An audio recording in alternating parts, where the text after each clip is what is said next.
gaşını türse meni ho, yar gaşını türse meni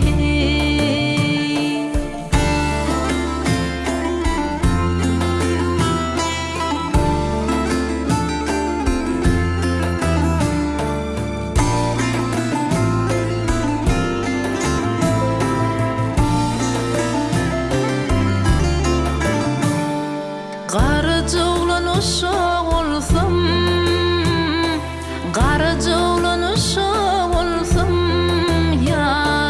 yar bilinli kuşak olsam, ışkı düşen aşık bolsam,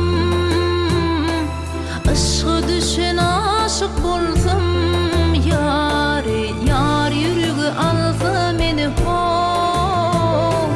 yar yürügü alsa meni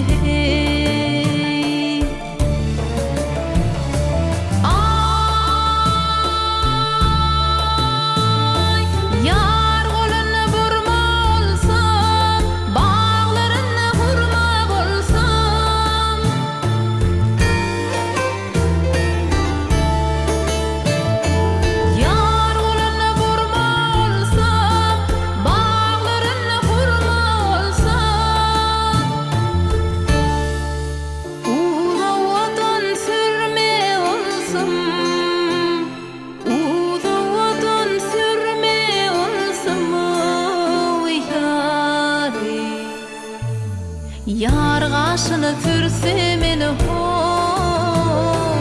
yar gaşını türse meni al menekli keten olsam, al menekli keten olsam o yarını örtse meni ho, yarını örtse meni